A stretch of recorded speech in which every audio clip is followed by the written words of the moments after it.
Hello everyone, welcome again. स्वागत है एक बार फिर आपका जीएसबीपी यूट्यूब चैनल पर। मैं हूं Devashish and today we have the topic care of terminally ill and dying patient. Chapter is 17, subject is your fundamental of nursing. Alright, तो हमारा नया चैप्टर स्टार्ट हुआ है। This is the chapter 17। इसका चैप्टर का नाम है care of terminally ill and dying patient. Right, तो terminally ill, what do you mean by terminally ill? Terminally मतलब क्या होता है? लास्ट। ऐसे पेशेंट जो कि आपकी लास्ट स्टेज पर है, नियर डेथ है। राइट, उसको हम क्या बोलते हैं? टर्मिनली इल पेशेंट और डाइंग पेशेंट। ऐसे पेशेंट जो कि नियर डेथ है, जो मृत्यु के नजदीक है, जो मरने वाले हैं, ऐसे पेशेंट की केयर करना। ऐसे पेशेंट की क्या क्या केयर होती है, उनके बारे में इस पर्टिकुलर जो टॉपिक है, मीन्स जो हमारा चैप्टर है, इसके अंदर हम जानेंगे इसके क्या क्या साइन एंड सिम्टम्स होते हैं आफ्टर डेथ, क्या क्या साइन सिम्टम होते हैं, नर्सिंग कैसे उससे मैनेज कर सकती है, साइन आफ्टर डेथ क्या है, स्टेजेस ऑफ डेथ क्या है, केयर ऑफ डेथ बॉडी कैसे करना होता है। ये सारी चीजें देखेंगे, क्योंकि आप हॉस्पिटल में काम करेंगे तो देखो वहां पर आपको आपको टर्मिनली इल पेशेंट को भी मैनेज करना पड़ेगा। एम्बेलमिंग क्या है आपका, है ना। वो इसके अलावा आपका जैसे कि पोस्टमार्टम जो होता है, ऑटोप्सी हो गया, कुछ मेडिको लीगल केसेस होते हैं। तो कम्प्लीटली छोटा सा टॉपिक है, चैप्टर है, मतलब पर इम्पोर्टेंट है। ऑलराइट, आज थोड़ा सा हम इसका ओवरव्यू देखेंगे, मीन्स की टर्मिनली इल एक्चुअल में होता क्या है, इस पीपीटी के थ्रू हम उसके बारे में जानेंगे। एंड सो टर्मिनली इल या डेथ क्या होती है एक्चुअल में? डेथ हम क्या होता है एक्चुअली, यदि देखा जाए तो जो भी हमारा पेशेंट है, कोई भी पर्सन होता है, अदर हॉस्पिटलाइज हो या इधर हॉस्पिटलाइज ना हो, तो इसमें क्या होता है आपका, सबसे पहले जो होता है आपका रेस्पिरेशन आपका स्टॉप होता है। रेस्पिरेशन के बाद आपका सेवरल कुछ मिनट के बाद यूजुअली आपका हार्ट रेट स्टॉप होती है। उसके बाद फिर आपका ब्रेन वेव स्टॉप होती है। राइट, यूजुअली क्या होता है, सबसे पहले आपकी ब्रीथिंग स्टॉप होती है, आपका लंग्स फंक्शन काम करना बंद कर देता है। इसके बाद आपका हार्ट फंक्शन करना स्टॉप कर देता है समटाइम कुछ मिनटों के बाद। और after few minute after later आपका ब्रेन वेव भी एक्टिविटी जो है वो भी आपकी बंद हो जाती है, जिसको हम मेजर कर सकते हैं इंसेफेलोग्राम से। और कार्डियक हम इस ईसीजी कराते हैं तो उसमें भी जो हमारी कार्डियक की जो लाइन है वो हमारी डेथ मतलब कि फ्लैट लाइन आ जाती है। ऑलराइट, तो ये हमको कंफर्म करता है कि पेशेंट की जो डेथ है वो हो गई है। ऑल्सो बायोलॉजिकली की प्रोसेस होती है, और ये जो प्रोसेस होती है इसमें आपका मल्टीट्यूड, आपका सोशली, इमोशनली, स्पिरिचुअली इसका एक्सपीरियंस हमारा बहुत तरीके से हर एक पर्सन का अलग अलग होता है। डाइंग जो पीपल होते हैं, नियर जो डेथ होते हैं, एंड देयर सर्वाइवर्स जो उनके फैमिली मेंबर होते हैं, सर्वाइवर होते हैं, सिनर्स भी होते हैं। तो सम में भी कुछ लोगों का ऐसा मानना होता है, सम किसी लोगों का पॉइंट ऑफ व्यू है कि death is the punishment for past wrong doing. हमने पास्ट में कुछ हमारे कर्मास किए थे, कुछ गलत किए थे, तो उनकी ये पनिशमेंट हमको मिल रही है। जबकि कुछ लोगों का मानना ये होता है, अदर में कुछ लोग ऐसा मानते हैं कि इसमें क्या होता है कि loss of self and view, loss of self identity. Right, जो हमारी सेल्फ आइडेंटिटी है उसका हम लॉस कर जाते हैं। जो भी फ्यूचर हमारे एस्पिरेशन था, अपॉर्चुनिटी था, गोल था, उनको हम फिलफिल नहीं कर पाते हैं। और कहते हैं कि कुछ लोगों का भाई वो एक कुछ लोग उससे पनिशमेंट मानते हैं पास्ट गोइंग का, कुछ उसे अच्छा भी मानते हैं, गॉड की ब्लेसिंग्स भी मानते हैं। चलो भाई आत्मा को शांति मिल गई, आत्मा जो है हमारी सोल्स जो है वो सुप्रीम सोल के पास चली गई। ऑलराइट, तो कुछ का इस तरीके से मानना होता है। एंड सम ऑफ दी, अब हर एक पर्सन जो इसमें जो होता है कि भाई किसी पर्सन की भी जब डेथ हो रही है तो उसका जो फैमिली मेंबर है, जो रिलेटिव है, तो हर एक पर्सन का कोपिंग मैकेनिज्म अलग अलग इस कंडीशन के अकॉर्डिंग होता है। दो पर्सन का हमेशा जो कोपिंग मैकेनिज्म है आपका एक जैसा नहीं होता at the time of death. जो भी फैमिली मेंबर्स हैं, तो because of all human beings are different, तो ऑल ह्यूमन बींग्स हैं वो आपके डिफरेंट डिफरेंट होते हैं, उनका इमोशनल जो लेवल है वो हमारा डिफरेंट होता है। राइट, तो नर्सेस को पता होना चाहिए, ऐसे nurses goal as health care professional is to try to understand other ways of coping. Right, तो किस तरीके से उनको कोप करना है, अदर वे में उनके माइंड को कैसे आपको डाइवर्ट करना है, कैसे उन्हें साइकोलॉजिकली सपोर्ट देना है, और कोपिंग एबिलिटीज और सपोर्ट को किस तरीके से इनेबल करना है, ताकि पेशेंट को भी एज वेल उसकी फैमिली मेंबर को भी आप सपोर्ट कर पाए। क्योंकि ये जो सिचुएशन होती है इसमें एज वेल आपका पेशेंट तो सफर कर रही होता है, समवन आपका नियर वन लव वन तो लॉस हो रहा होता है, फाइनेंशियली वो प्रॉब्लम होती है, और इधर उनके फैमिली मेम्बर को भी ग्रीफ में और लॉस की कंडीशन में वो होते हैं, राइट, ग्रीफ में होते हैं। तो आप उस तरीके से उन्हें साइकोलॉजिकल सपोर्ट देंगे, to be kind, to be आपका सिंपैथी, आप उनके साथ रहेंगे, जो भी आप उनके साथ बात कर रहे हैं, इमोशनली आपका इंटेलिजेंस होना आपका बहुत यहाँ पर नेसेसरी होता है। और आगे इसमें क्या क्या चीज़ें हैं हम देखने वाले हैं, तो focusing on enhancing comfort, dignity, quality of life. तो पेशेंट जब भी डेथ हो रही है, टर्मिनली इल है, तो हर एक व्यक्ति चाहता है कि उनका जो पर्सन है, नियर लव वन हो, पीसफुली डेथ हो, राइट। पीसफुली मीन कि वो तड़प तड़प के ना मरे, राइट। पीसफुली यदि हॉस्पिटल में आ गया, उससे ऑक्सीजन की रिक्वायरमेंट है, कोई मेडिसिन की रिक्वायरमेंट है, वो उसे फुलफिल हो रही है, तो they are satisfied, right. Death तो वैसे भी हो सकती है घर पे, पर वो चीज जैसे मिलना चाहिए थी वो नहीं मिली, तो हम मेडिकल इक्विपमेंट की वजह से, एडवांसमेंट ऑफ टेक्नोलॉजी की वजह से हॉस्पिटलाइज करके पीसफुल पेशेंट की डेथ हो सकती है, right. So this is the compassionate care support patient through their final journey. तो ये फाइनल जर्नी में पेशेंट को सपोर्ट करते हैं, ऐसे नर्स हो गया, हेल्थ केयर टीम हो गई, मेडिकल इक्विपमेंट्स हो गए, एज वेल फोकस करता है आपका, इन्हांस करता है आपका कंफर्ट के लिए, डिग्निटी के लिए, एंड क्वालिटी ऑफ लाइफ और क्वालिटी ऑफ पीसफुल डेथ के लिए। ऑलराइट, अब understanding terminally illness, next slide में अंडरस्टैंडिंग टर्मिनली इलनेस। अब टर्मिनली इलनेस क्या हो सकता है, तो terminally illness means prognosis less than 6 month. अब 6 मंथ लेस देन 6 मंथ। अब जो प्रोग्नोसिस आपका जो टर्मिनली इन प्रोग्नोसिस लेस देन 6 मंथ, अब 6 मंथ से जो उसकी प्रोग्नोसिस है वो पेशेंट की जो है वो हमको देखने को नहीं मिल रही है, प्रोग्नोसिस नहीं हो रही है, और पेशेंट आपका नियर डेथ की तरफ जाते जाता है। और कॉमन इलनेस जैसे कि होती है आपका, किसी को कैंसर हो गया, हार्ट फेलियर हो गया, डिमेंशिया हो गया, क्रॉनिक किडनी डिसीज हो गई है, हार्ट डिसीज है, लंग्स डिसीज है, तो ये आपकी कॉमन आपकी प्रॉब्लम हो सकती है। रेस्पिरेटरी डिजीज है, ब्रेन का कोई डिसीज है, जैसे इधर हार्ट और आपका ब्रेन और आपका लंग्स, इसके बाद आपका नेफ्रॉन, तो ये सारे डिसीज जो होती है कॉमनली डिसीज होते हैं। डिमेंशिया हो गया, हार्ट फेलियर हो गया, कैंसर हो गया। समटाइम पेशेंट प्रोलॉन्ग टाइम से भी सफर कर रहा होता है, लाइक आपका सीबीए हो गया, पैरालाइज हो गया, क्वाड्रिप्लेजिया, हेमिप्लेजिया की डिसीज में भी समटाइम ब्रेन डेथ है पेशेंट, है ना, जिसको हम कॉमा बोला जाता है, जनरल सिंपल लैंग्वेज में हम बोलते हैं। एज वेल हमारा इम्पैक्ट, अब इसका क्या क्या इम्पैक्ट होता है, तो आपका अफेक्ट फिजिकली आपको अफेक्ट करता है, इमोशनली अफेक्ट करता है, स्पिरिचुअली भी आपको अफेक्ट करता है, spiritual health of patient and families, right. तो वो कहीं ना कहीं हर एक तरीके से पेशेंट, फिर एक उसके मन में सवाल होते हैं कि यार पेशेंट अच्छा था, समटाइम एक्सीडेंट हो गया, कोई डिसीज हो गई, तो एक अटैचमेंट होता है फैमिली मेंबर के साथ, लव वन के साथ।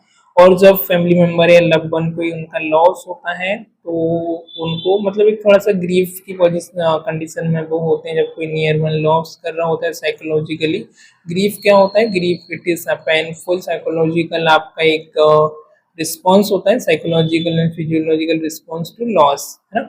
तो पेनफुल आपका एक रिस्पॉन्स होता है, जिसको बोलते हैं ग्रीफ, दुख में होना, सरो की कंडीशन में होना। ऑलराइट, देन इम्पैक्ट इसका affect physical, emotional, spiritual health of the patient and families. तो हेल्थ का डेफिनेशन क्या होता है हमारा, हम चारों डायमेंशन पर यदि हम फुलफिल कर रहे हैं, फिट है स्पिरिचुअली, सोशली, फिजिकली, इमोशनली, तो हम हेल्दी कंसीडर किए जाते हैं, राइट। तो ये हमारे सभी डायमेंशन पर अफेक्ट करती है पेशेंट को, टर्मिनली इल को, पेशेंट को, एज वेल एज उसकी फैमिली मेंबर को भी कहीं ना कहीं वो इमोशनली, साइकोलॉजिकली अफेक्ट करती है। ऑलराइट, होलिस्टिक असेसमेंट क्या रहेगा इसका, नेक्स्ट द होलिस्टिक असेसमेंट। तो you have to assist completely comprehensive evaluation, जिसमें आपका physical, psychological, spiritual aspect consideration, पूरे तरीके से आपको पेशेंट को असेसमेंट करना होता है, पेशेंट की लेवल ऑफ हेल्थ को, पेन को आपको असिस्ट करना है, पेन को मैनेज करना है, use validated scale like numeric rating, pain का लेवल कितना है पेशेंट को, पेन किलर आपको देना है, ऐसा नहीं कि पेशेंट टर्मिनली इल पर है तो आपने उसको छोड़ दिया, आप कोई मेडिसिन नहीं दे रहे, राइट। लास्ट स्टेज तक ऐसे नर्स, ऐसे हेल्थ केयर प्रोफेशनल्स आपके पास पेशेंट है, तो आपको लास्ट 1% भी यदि आपको लग रहा है कि पेशेंट सर्वाइव कर सकता है, वापस से आपका रिससिटेट कर सकता है, रिवाइव कर सकता है, तो आपको कोशिश करती रहनी चाहिए आखिरी क्षण तक, राइट, लास्ट मोमेंट तक, है ना। ऐसा नहीं है कि आपने बोला कि नहीं यार अभी चांस ही नहीं है, तो अभी मेडिसिन देने से या कुछ भी करने से क्या फायदा, तो this is the wrong mentality. आपको लास्ट मोमेंट तक, जब तक 1% भी दी चांस है, तो you have to do your best, है ना, you have to do your all effort. Right, the next है आपका comparison evaluation pain assessment use validative scale. Pain को आपको असेस करना है, पेन है पेशेंट को डेफिनेटली आपको पेन किलर एनाल्जेसिक मेडिसिन देने। Symptom management, some of the symptomatic भी आपको मैनेज करना है, लाइक पेशेंट को आपका डिसेप्निया हो सकता है तो उसको आपको टारगेट करना है, नोसिया हो सकता है, फटिग हो सकता है ना, एंड एनी अदर एंजाइटी हो सकता है।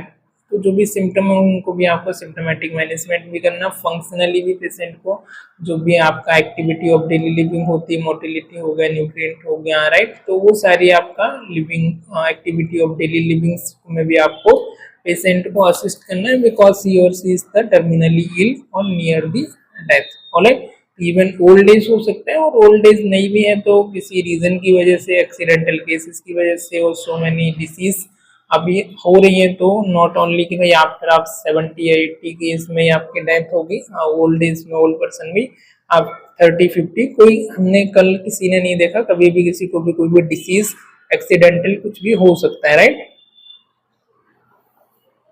पर मोस्ट ऑफ द इसमें ओल्ड एज आते हैं, तो टर्मिनली इल जो हो रहे हैं।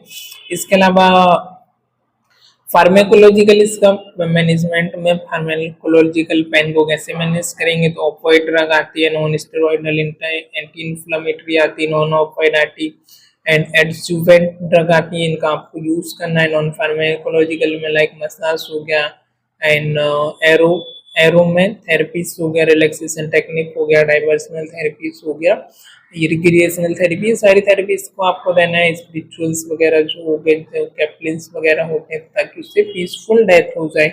And protocols, WHO pain ladder guide step wise treatment, WHO के अकॉर्डिंग जो भी आपका पेन लेडर है उसके अकॉर्डिंग आपको स्टेप बाय पेशेंट को मैनेज करना है, गाइडेड करना है। Manage break through pain promptly, इसके अलावा पेन को भी आपको मैनेज करना है, और जो भी सिम्टम है उनको तो आपको मैनेज करना है। सिम्टम कंट्रोल, लाइक आपका डिस्पेनिया, ब्रीथिंग डिफिकल्टी होती है, जैसे मैंने बताया, पहले आपका ब्रीथिंग होता है, फिर हार्ट होता है, फिर आपका ब्रेन स्टॉप करता है, राइट। तो ऑक्सीजन थेरेपीज आपको प्रोवाइड करनी है पेशेंट को लास्ट मोमेंट तक। विदाउट ऑक्सीजन के पेशेंट आपका तड़प तड़प के नहीं मरना चाहिए, उसकी पीसफुल डेथ होनी चाहिए। तो ऑक्सीजन थेरेपी आप पुट ऑन करेंगे, पेशेंट को प्रॉपर पोजिशनिंग करेंगे, मेडिकेशन देंगे। नोजिया एंड वोमिटिंग में, नोजिया एंड वोमिटिंग को मैनेज करना है, एंटी एमेटिक मेडिकेशन जो भी है उनके थ्रू कॉन्स्टिपेशन को आपको मैनेज करना है। स्टूल लैक्सेटिव वगैरह, डिलीरियम वगैरह पे पेशेंट को होता है sometime, psychological disorder, environmental adjustment and medication, right. तो भूलने की जो होती है डिमेंशिया, डिलीरियम, तो वो सारी चीज़ें आपको फॉरगेटफुलनेस को मैनेज करना है आफ्टर ओल्ड एज से। तो इसके अलावा इमोशनली आपका सपोर्ट होना चाहिए, साइकोलॉजिकली सपोर्ट आपका होना चाहिए। इसमें आपका एड्रेस, इमोशनल पेशेंट को इमोशनली आपको एड्रेस करना है, इमोशनल सपोर्ट करना है, लाइक आपका एंजाइटी हो गया, ग्रीफ में है, डिप्रेशन में है, किसी भी प्रकार का कोई उसका कोई कंसर्न है, तो डाउट है, वो आपको क्लियर करना है, उसे साइकोलॉजिकल काउंसलिंग सपोर्ट थेरेपीज देना है। ऑलराइट, थेराप्यूटिक कम्युनिकेशन, इसके अलावा use active listening. Active listening का आपका बहुत जरूरी होता है होना, ताकि आप पेशेंट को ध्यान से आप केयरफुली पेशेंट को आप लिसन कर पाए। इसके अलावा एम्पैथी रखना, सिंपैथी रखना पेशेंट के प्रति, उनके फैमिली मेंबर के प्रति, बी काइंड रहना, एम्पैथेटिक होना, एंड वैलिडेशन को सीख करना। ऑलराइट, नेक्स्ट आपका काउंसलिंग सर्विस। काउंसलर या जो आपके साइकोलॉजिस्ट होते हैं, थेरेपिस्ट होते हैं, उनसे आप refer to the social worker, chaplains and psychologist. Chaplains means वो होते हैं जो कि एक हमारे जैसे कि जो स्पिरिचुअल्स लोग होते हैं उनको बोला जाता है, राइट। तो जो भगवद गीता हो गया, बाइबल्स वगैरह हो गया, या जो भी वो पेशेंट डेथ होता है तो उस समय पर उनको थोड़ा सा एक कल्चरल के उसमें माना जाता है कि जब डेथ के समय पर हम इस तरीके के कुछ करते हैं तो आत्मा को शांति मिलती, पीस मिलता है सोल को, या वो गॉड के पास, क्रिएटर के पास जाती है। Alright, then family support. Family में जो भी उसका सपोर्ट है, और education, offer education, respite and bereavement resources, right. तो फैमिली सपोर्ट भी हमको करना है, ऑफर करना है हमको पेशेंट को, काउंसलिंग, एजुकेशन करना है उनकी फैमिली मेंबर को, और उनको भी पूरी तरीके से जो भी रिसोर्सेज है उनको हमको सपोर्ट करना है। स्पिरिचुअल केयर जैसे मैंने बताया कि आपका असेस नीड, पेशेंट की नीड के अकॉर्डिंग, उसकी स्पिरिचुअल बिलीफ प्रेफरेंसेस के अकॉर्डिंग, वो कौन सी जाति धर्म का जो फॉलो करता है कल्चर को, उसके अकॉर्डिंग उसका राइट से आप उसे स्पिरिचुअल सपोर्ट दे सकते हैं पेशेंट का, उसके बिलीफ्स के अकॉर्डिंग फैसिलिटेड रिचुअल्स, जो भी उसके रिचुअल्स होते हैं उनके रिलीजियस के अकॉर्डिंग, वो प्रैक्टिसेस वगैरह कस्टम्स वगैरह उनके अकॉर्डिंग, वो पेशेंट का उनके फैमिली मेम्बर का राइट होता है। आप उसमें मतलब कि नेग्लेक्ट नहीं कर सकते, उससे आप अवॉइड नहीं कर सकते। तो ही और सी वो जैसा करना चाहें आप उन्हें अलाउड करेंगे। नहीं तो कई बार आप पेशेंट हॉस्पिटल में एडमिट है और कोई आपका उनको मीन्स कि कोई उन्हें स्पिरिचुअल चीज़ों को कुछ ला करके रख रहा है, उनका बिलीफ है उनको, जैसे कि मीन्स मतलब कि कोई कोई कुछ भगवत गीता हो गया या फिर बाइबल हो गया या कुरान हो गया, या फिर वो कोई किसी को उसने दिखाया है मंदिर से प्रसाद ला रहा है, कुछ भभूति लेके आ रहा है, तो हम बोलते हैं कि कोई माला वगैरह गले में लगा रहा है, कुछ हाथ में कुछ पहन रहा है, तो उनके रिचुअल्स हैं, हम उन्हें मना नहीं कर सकते, है ना। तो मेडिकल भी हम कहते हैं दवाएं, दवा और दुआ, तो दोनों एक साथ काम करती है, ब्लेसिंग्स और हमारी दवा और दुआ। उसके लिए पेशेंट हम अलाउड कर सकते हैं, ऐसा नहीं कर सकते कि आप एजुकेटेड हैं तो भाई अरे ये सब फालतू की चीज़ें हैं ना, इस तरीके से हम नहीं कह सकते, बिकॉज शी और हर उनके जो बिलीव्स होते हैं वो उन्हें फॉलो कर सकते हैं, दिस इज उनका राइट होता है। ऑलराइट, तो कभी कभी मैजिक भी हो जाता है, ऐसा पेशेंट जो कि टर्मिनली इल था और मेडिकल साइंस बोल रही कि जी दिस इज मतलब वापस से रिवाइव नहीं कर पाएगा, इतने समय में इसकी डेथ हो जाएगी, ठीक नहीं हो सकता है या वापस से रिकवर नहीं हो सकता। ऐसे ऐसे पेशेंट भी हमने कई बार देखे हैं कि वो भी चलने लगे हैं और वो भी रिवाइव हो गए और अभी भी वो लोग हेल्दी है, राइट। तो कभी कभी मैजिक चमत्कार भी हो जाता है, राइट। तो connect link patient with spiritual advisers and communities, जो भी स्पिरिचुअल एडवाइजर्स हैं उनके साथ आप लिंक कर सकते हैं, कनेक्ट कर सकते हैं, जो भी एडवाइजर्स हैं कम्युनिटी में, काउंसलर्स हैं, हेड है, उनके साथ आप पेशेंट को कनेक्ट करा सकते हैं। इधर फोन कॉल भी हो सकता है, यदि वो मिलने भी आ सकते हैं तो उसके लिए भी आप उन्हें अलाउड कर सकते हैं। And promote meaning, encourage hope, reconciliation and peace, right. तो आप पीस को, शांति को, रिकंसोलेशन को आप एनकरेज करेंगे, होप को, उम्मीद को पेशेंट की बढ़ाएंगे जितना हो सकता है, पीसफुल माहौल वहाँ पर हम क्रिएट करेंगे और शांतिपूर्वक हम पेशेंट को डेथ के लिए वो करेंगे, पीसफुल डेथ के लिए अलाउड करेंगे। ऑलराइट, इथिकल कंसिडरेशन, क्या क्या चीज़ें हैं जो इथिकल कंसिडरेशन हम इसमें कर सकते हैं। Advance care planning, living wills and durable power of attorney. Alright, तो पेशेंट को हम एडवांस केयर प्लानिंग कर सकते हैं, लिविंग विल्स एंड ड्यूरेबल, उसके अकॉर्डिंग की उसकी भाई बिलिंग्स क्या है, कितना वो ड्यूरेबल कर सकता है, पावर ऑफ उसका अटॉर्नी क्या है, कितनी उसकी बिलिंग है, उसके according.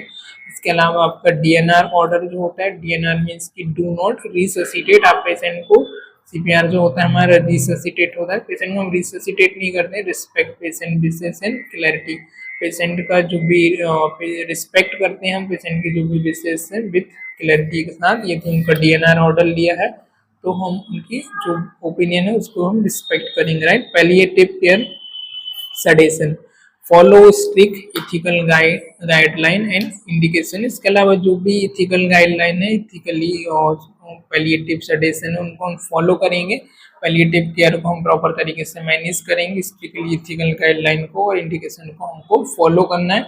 Alright, physician assistant, next है आपका assisted suicide, consider legal and ethical framework carefully, इसके लिए आपका फिजिकल असिस्टेड सुसाइड में कि भाई मतलब कि फिजिशियन ऑर्डर करता है या किसी प्रकार का हम फैमिली से ऑर्डर लेके कंसर्न साइन करा करके यदि हम चाहें तो फिर हम वो डीएनआर या जो भी पेशेंट का साइन करा के उनके बाद ही हम उसे करते हैं और फिजिशियन के असिस्टेड से ही हम पेशेंट को डेथ की और सुसाइड की और उसे फॉलो करते हैं, राइट।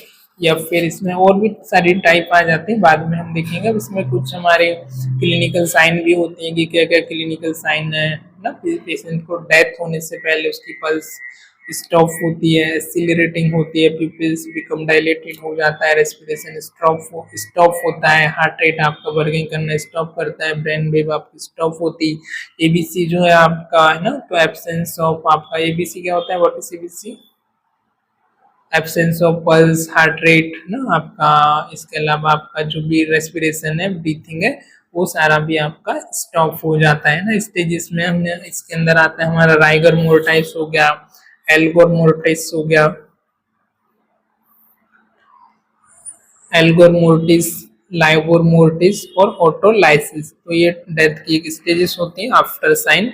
स्टेजेस में आपका पेलर मोर्टिस, एल्गोर मोर्टिस, लाइगोर मोर्टिस और लाइगोर मोर्टिस, इनके बारे में हम आगे पढ़ने वाले हैं। आगे इस चैप्टर में हम कवर करेंगे नर्सिंग केयर में क्या क्या केयर की रिक्वायरमेंट होती है, सिम्टोमेटिक जो कि हमने अभी इसमें भी कवर किया है। ये सारी चीजें हम इसमें देखेंगे। Care of dead body, after death होने के बाद बॉडी की हमको क्या क्या केयर करनी होती है, क्या उसका लीगल प्रोसीजर होता है, उसके बारे में भी हम देखेंगे कैसे हमको करना है। तो इसका इस चैप्टर के अंदर पर्टिकुलर हम कवर करेंगे। इसका अलावा एम्बेलमिंग क्या होती है, एम्बेलमिंग एक आपकी प्रोसेस होती है। सैनिटाइजिंग, हम ह्यूमन बॉडी को प्रिजर्व करके रखते हैं, इसको बोलते हैं एम्बेलमिंग। उसके बारे में भी हम जानेंगे। इसके बाद ऑटोप्सी क्या है उसके बारे में जानेंगे। इसके अलावा मेडिको लीगल इशू क्या होते हैं related to that end time, उनके बारे में हम इस पर्टिकुलर चैप्टर में कवर करेंगे। इंपॉर्टेंट चैप्टर है और आज ये आपका पहला वीडियो है। तो आई होप वीडियो से आपको पसंद आया होगा। इसमें यदि आपका इनकेस कोई डाउट है, कोई क्वेश्चन है, तो आप अपना कमेंट लीव कर सकते हैं कमेंट बॉक्स में। और thank you for watching this. I hope आज का लेक्चर आपको अच्छा लगा होगा। Keep learning, keep